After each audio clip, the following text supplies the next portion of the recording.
Hi, welcome to the DRH show, where I have wide-ranging conversations with fascinating people.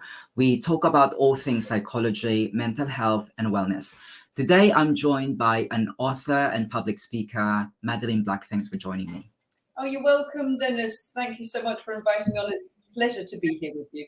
Yeah, great to have you here, Madeleine. And unknown to people who are listening to this interview, a few weeks ago, I was actually on your podcast, Unbroken. So we decided to switch the table around. So I'm here to hear and learn from your journey. So to kick this off, Madeleine, tell us about your background, your trajectory in life, and how you ended up doing what you're doing. I understand you have a really powerful and inspirational journey. Yeah, so I've been a psychotherapist for many years, and before that I worked supporting people. I worked in women's aid and rape crisis, but I shared my own personal story about 7 years ago now, and it just really just opened doors in ways really that I hadn't really seen coming. And now I then decided to stop working as a psychotherapist and focus on speaking, sharing my own lived experience of sexual violence. And on top of that, through that, I wrote my book. And then obviously lockdown happened a couple of years ago. So I was just beginning to travel the world and go to amazing places and speak, sharing my story. But COVID lockdown really put a stop to, traveling. I do some talks online, obviously. And so during lockdown, I also decided to start my own podcast just because everything was kind of doom and gloom. So I wanted to share some positivity. So I interview people like your good self that have started life maybe in not great ways, or they've overcome adversity in some way. They've had a big trauma, but they're all thriving now. They've kind of bounced forward in life and are making a difference for other people. And I just really wanted to share stories of positivity and hope. And it's episode 74 this week, and it's in the top 1.5% globally of all podcasts. And I think we're listened to in 80 countries. So I love doing it, and I get amazing feedback from people that listen. So I should just carry on doing it.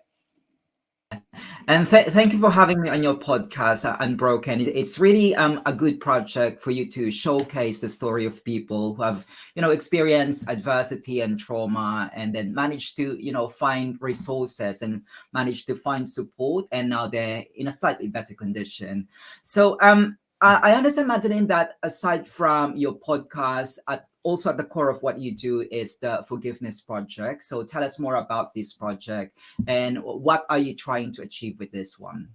Well, I have to be clear, it's not my project. It is a project that was started by Marina Cantacuzino some years ago. She's a journalist, and as the name suggests, she collects stories of forgiveness. They also do some work in prisons, which I've gone along and facilitated some of their coursework as well.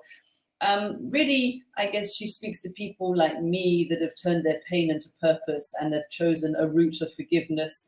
And it was with them that I first shared my story publicly on the 22nd of September 2014. I shared my story because there's elements of forgiveness with them on their website. And from there, I've just never looked back, really. It was quite terrifying to become public, but it was also really very freeing, to really let it all go. So and I as my podcast suggests, it's called Healing Through Storytelling. I really believe in the power of sharing our stories, and Marina has a fabulous name for us. She doesn't call us storytellers, she calls us story healers.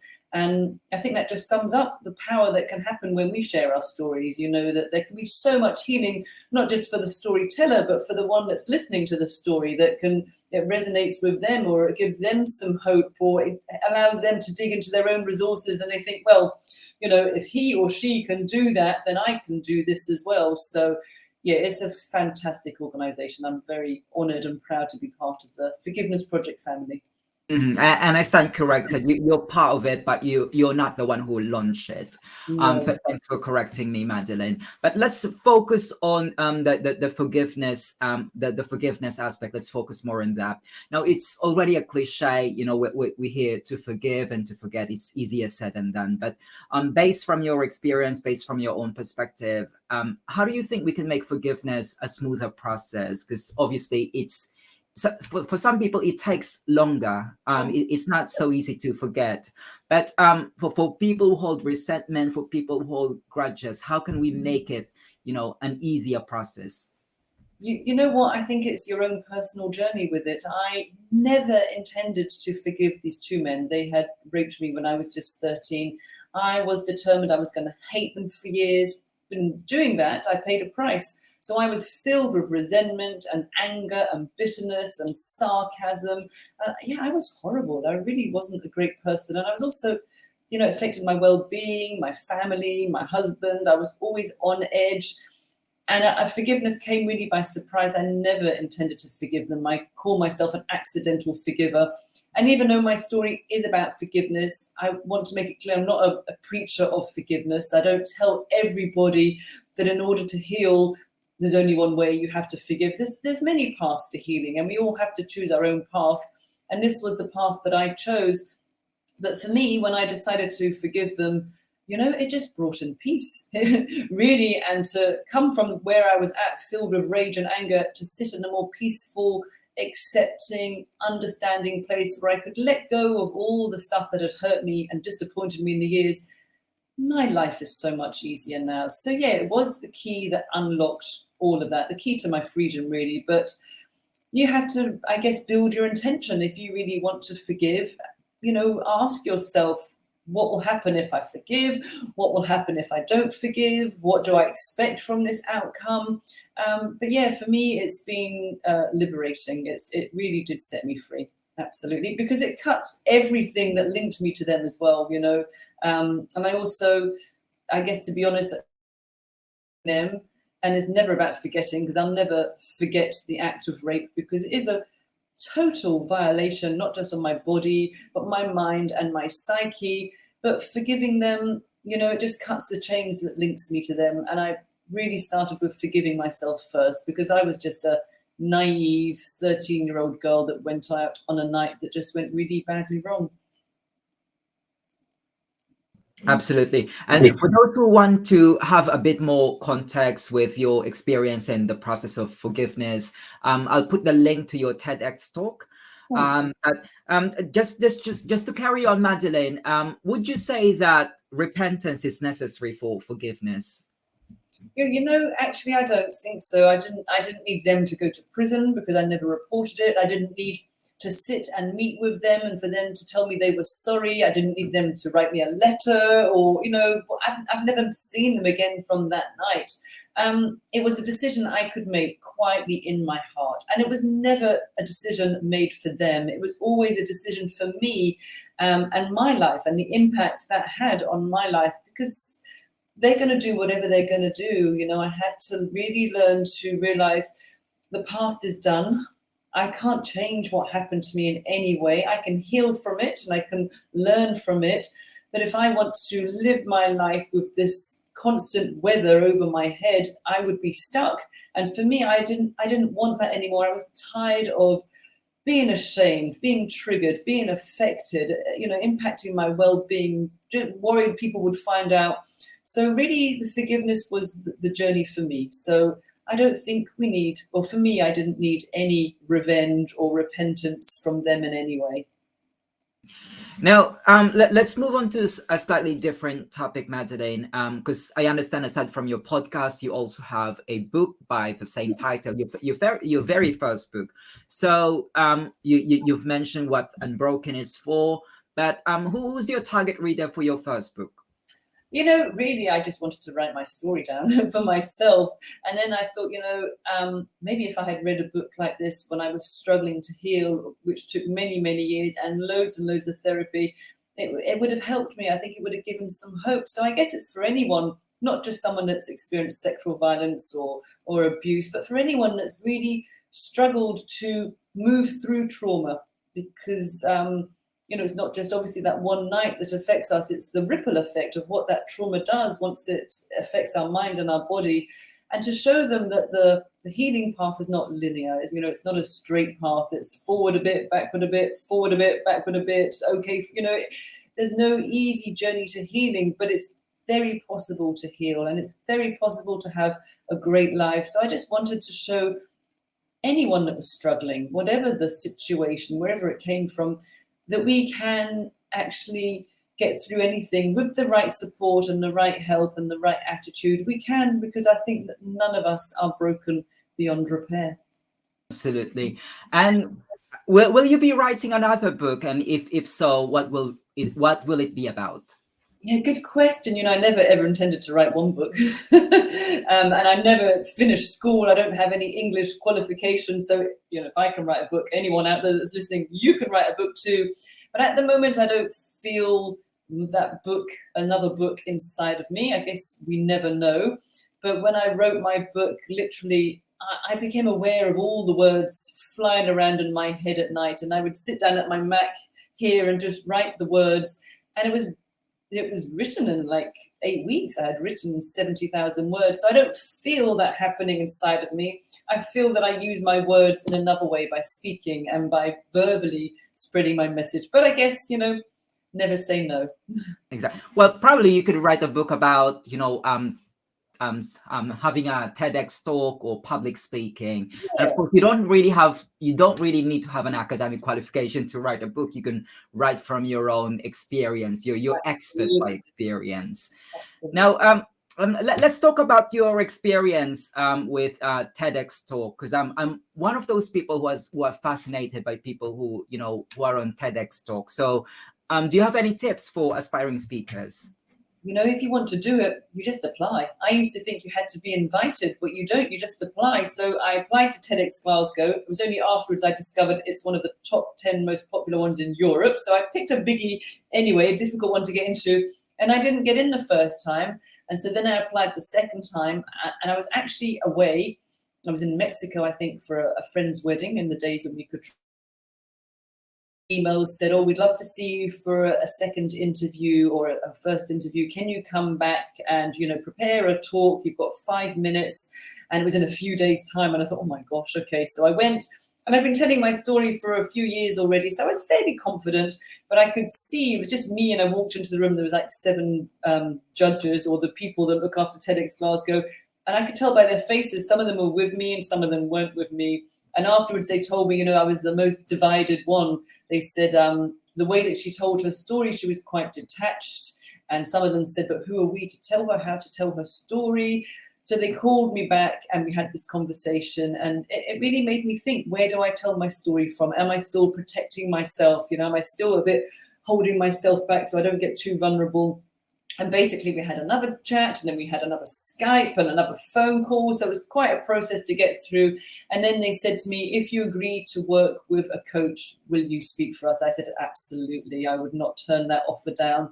So I had an amazing coach, a woman called Claire English, who in Scotland has worked with the BBC for 20, 30 years, presented lots of shows, who was the presenter on The Day with Fred Macaulay. And together we worked it, and she showed me how to, I guess, be more vulnerable and let more of my heart in, and, stop trying to protect myself. But if anybody's thinking of doing it, just doing it. It was the most amazing experience. I have to be honest, though, when I first walked out and I stood on that red dot, there were 2,000 people in the audience, and I'd never spoken to quite so many people before in my life, maybe 500, 700 at one time. And I was like, oh my gosh, all these eyes staring back at me. But the moment I stood on that red dot, I just thought, okay, this isn't about me speaking now. This is about who's listening. And yes, I was terrified, but it was also one of the most liberating moments in my life. And I've had so many amazing messages from people that discover it, or people that have watched it, or people that were in the audience, the impact it had. So it's just more evidence for me to show the power of sharing our stories and what it can do for other people. Absolutely. And of course, the moment you join TEDx Talk, it's not just the 2,000 people who will hear your story. It will be uploaded on YouTube. And of course, we're all aware that, TEDx Talks, they get to be watched by millions. Yes, now, millions yet, but sorry? It's not quite in the millions yet, but hopefully it will just continue to get more views. Definitely. And for anyone who hasn't seen that video, I'll put that link so anyone can hear your TEDx talk. Now let's step back again to your podcast, because I also create content such as the contents that you're creating. But is there any memorable episode? That's like trying to pick a favorite child, really, isn't it? That every week, people just amaze me with what they've been through and how they walk through it. They really, I guess, they just walk through fire. There's so many episodes that I couldn't possibly pick a favorite one. One woman now I'm saying I couldn't. There are some. One woman who I love speaking to was Judge Rosemary Aquilina. So she was the judge that sat in the case when it was Larry Nassar who had abused hundreds and hundreds of gymnasts over many, many years. He was their doctor. And her attitude, not just towards victims in her court, but towards perpetrators, was so empowering. She was just amazing, and how she treated Larry, not allowing him to get away with anything. Obviously, he was sentenced, but she still treated him with respect, and she taught me a lot. She is an awesome woman. She's just really, go onto YouTube and watch some of her videos and see what she does. She's really, really impressive. Well, you know what, Madeleine, when people ask me that question, like any memorable episode on DRH show, my answer is those that I don't upload, because there were some episodes that, of course, some interviews are not always perfect. Sometimes there are clash of personalities, sometimes there are clash of perspectives. And those were the ones that I don't upload, and they will always be memorable. They will always be memorable to me because I don't get to upload them, and I will never upload them. Okay. I mean, Yeah. I'm worried that maybe mine won't make it. We'll have to see. Yeah. Well, I hope you don't have any like some disaster interview like what I had. I have at least 2 interviews that were complete disaster. Anyway, let's go back to forgiveness.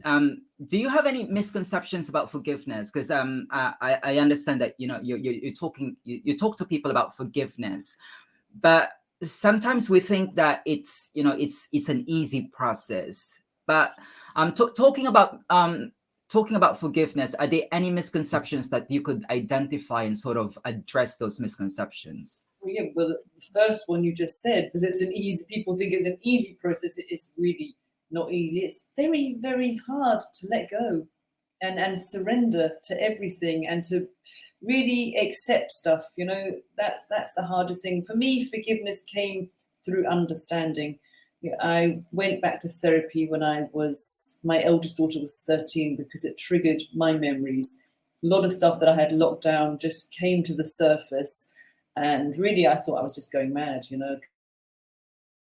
Remember this? Why is my mind giving me all this stuff? It must be false memory. But I know now it wasn't. But my issue was my mind was fighting with it. I didn't want to believe what I was being seen, and I wanted to deny it and deny it. And very near to the end, I went back to therapy then the last time for 3 years. And he said, maybe these guys weren't born rapists. And I just thought, gosh, that's a bit of a strange thing to say. And I was really angry. But I wanted to understand. And I thought, I think we are all born the same. I think we get conditioned by life, by our experiences, by whatever happens to us. And it just made me really wonder, why had they turned? Why had they changed from being young babies like I would have been to someone that knew how to be so violent towards another human being? And somehow, I guess I just felt a bit of compassion, which if you'd asked me that years ago, I'd never, ever say that was possible. But I thought, I've done a really good job of cleaning up my trauma and healing, but they've got to live with that. They've got to live with what they did to someone else. They attacked her, violated her, nearly killed her. I don't think that's an easy journey. And that's where my heart went out to them. So forgiveness to me is just really understanding, letting go, accepting what you can't change. And it's not easy at all. It's so much easier. It felt at the time to be angry because that drove me, but actually on reflection, it's much easier living a peaceful life. But it's not an overnight thing. It didn't happen just like that. It is not a sprint. It's definitely a marathon. It takes a long time. It took me a long time to get to that place where I could just accept it all and let it go. Absolutely. And Madeleine, do you know of any organizations or charities that offer help with the forgiveness process? Because, like what you've said, it's not an easy process. So are there any, individuals, organizations that could make it a bit more easier? Yeah, I would say if you're struggling, and this is actually what I did, and I became one of the stories, I knew of the Forgiveness Project and I went onto their website, and Marina has loads and loads of stories of people, all different kind of stories. And I read them and I thought, gosh, that's quite amazing. They can forgive that person. Maybe I could do that. And I thought, oh, God, they're going to forgive. And then I would read more and more of them. And the idea was floating around for me, and that really helped to hear other people's stories. A few of them I have already interviewed. So one of my friends is called Jo Berry, and she now speaks with a man called Pat McGee, who's ex-IRA, and he planted the bomb in the Brighton hotel that killed her father. And now the two of them share a stage and they're promoting peace. They have this conversation. They've been having it for like 15, 20 years. And it just showed me what people are made of, that resilience, those resources, how we can transform our pain and our hate and our rage into something positive. And I was just tired of being angry. And that really, really helped me to read other people's stories. And Madeleine, what would you say are the highlights of your career so far as a public speaker? Well, the very first overseas invitation I got was to speak for UNICEF in the Maldives. And I thought, okay, this is okay. And it was when I was deciding whether I should be a speaker or not. I'd been working as a psychotherapist, for 12 years. And I thought, I'd love to be a speaker and I'd love to work overseas. And I thought that's never going to happen. So I said to life, if I'm meant to be a speaker, international speaker, I would love a sign because I love signs. So that was in December, I had that thought. And I woke up on New Year's Day and somebody had asked me to come and speak in South Africa, in Johannesburg at the Speakers Conference. And then a few days later, on the 5th of January, I got this invitation from UNICEF to speak at their conference. It was an empowering women's conference in the Maldives. And I thought, okay, that's a good sign. So I worked with ending with the clients that I currently had at that point. We ended the therapy a few months later. And then that was it. I just worked full time as a speaker. And now slightly different, not too much traveling, more online stuff, but I'm still sharing my story and finding creative ways to do that. So it's all good. Well, hopefully there will be more traveling this year. I'm also excited to go back to the pre-COVID way of doing things, way of organizing events, and listening to speakers in person. But Madeleine, what would you say are the biggest learnings since you started, whether as an author or whether as a forgiveness advocate or as a public speaker? For me, I think it's really about not allowing shame to hold me back. I was so filled with shame. And actually in lockdown, I did another TEDx, which was an online one, but it hasn't yet been made public. There's been a few licensing issues. So I hope it gets public. It's called Why I'm Shaming Shame. And shame silenced me. Shame held me back for years. Shame stopped me from speaking out and sharing my story. And even when I was writing my book, we decided to put all the details in. And originally I wasn't going to because I thought, what will people think? They will look at me differently. They'll be disgusted. They won't want to know me. But then I realized, I'm not what happened to me. I'm not my body. I'm not the things that would are. And so I just decided the only way to get rid of my shame is to stand in my shame. So doing my TEDx, every time I stand up and talk, writing my book, being honest and being vulnerable and allowing whatever comes up to comes up, but just showing people that the shame was never mine. The shame always belonged to them. And I think, if I told my younger self one day I'd be speaking about what happened to me, my darkest, secret of my life, I'd never have believed it. But I think hopefully by what I'm doing, I help other people to find their courage and to find their voice. And that's really why I do it, and to show people that we've got nothing to be ashamed about. The shame was never, ever ours to start with. Absolutely. Now, Madeleine, aside from the one F that you're talking about, forgiveness, there's another F that you're also quite involved with, and that F is feminism. So what is feminism to you, Madeleine? Well, it's really, people think it's like some great big cult. It's just about equality, Women have been marginalized for years, even just practically not earning enough, not reaching the same promotion, but just really fighting for our rights to be free, our rights to walk down the street without being violated, our rights to choose what happens to our body, reproductive rights, just to be equal in society. That's really what feminism means to me. And speaking out to all the injustices I see, it took me years and years and years and years to find my voice, literally 30, 35 years to speak publicly. And if I see any injustice now towards women because of our gender, I will always speak out, always. And in conjunction to that, what is your sort of feminist call to action to whoever is watching this? Well, you don't need to stand on a stage and share your story to a massive audience. Do it for you. If you are holding yourself back by not sharing your own story, and that, you feel you have a secret that you're ashamed of, go for therapy, speak to a friend, find someone. If you can't find anyone, write your story down, because it will be so freeing to be able to shift that energy that you hold. So I think feminism has to start with ourselves, Really, we can't heal other people, I don't think, until we've worked that journey.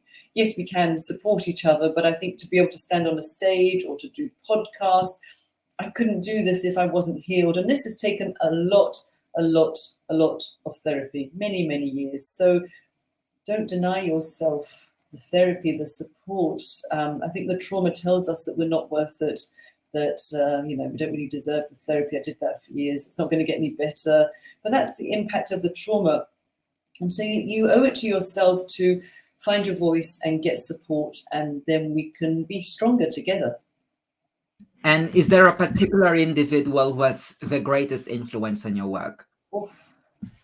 Oh, that's a tricky one as well. The greatest individual. Yeah, I would say my mum, actually. She's maybe not famous to anyone else. She did give me permission to write about her story in my book, Unbroken. And as an 8-year-old, she was also raped by a neighbor many times over. And she never, ever went for therapy. And I don't see that as a good thing, but she has amazing strength. She just got to an age later on in life where she realized it wasn't her fault. She was married to my dad for nearly 40 years, and he never knew. They had 5 kids together, and I think to hold that secret all those years, that takes real resilience as well. To hold it in and to speak it. It both takes so much courage and resilience. So yeah, I'm in awe of her, really. Yeah, it is a remarkable story from your mom, Madeleine, and thanks for sharing that to us.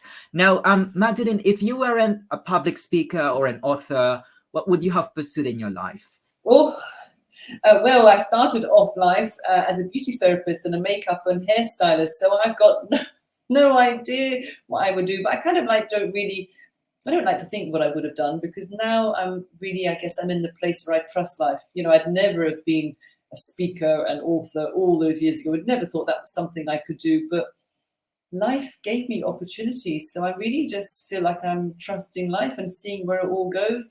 I have a lot of online talks with colleges and universities, and I love speaking to young people now. And they ask me such brilliant questions that I can't imagine doing anything differently now. Absolutely. And finally, Madeleine, the floor is all yours. Tell us what else is in the pipeline. If people wanted to reach out to you, what platforms can they get in touch with you at? Sure. Well, I'm on all social media channels, but I guess the best thing is just to go to my website, madelineblack.co.uk. And really, I guess the last thing I would say to anyone that's listening, anyone that's been affected by what we've been talking about, is that, it's never too late to go and get support and to go and get help. I've been very lucky. I've been interviewed by incredible people. I was interviewed by Sir Trevor McDonald for Radio 4. And to cut a very long story short, my friend's mum had been listening, and she turned to her daughter and told her own story of rape from when she was a teenager. And on that day, in that moment, she ended 64 years of silence. And my friend said it's just changed her mother completely, So it's never too late to find your voice. Go and get help and support. You owe it to yourself. Well, Madeleine Black, thank you for being a source of inspiration. It's a pleasure having you here on the VRH show. But unfortunately, time is against us. I look forward to hearing more about your work. Thank you so much, and thanks for inviting me on your show.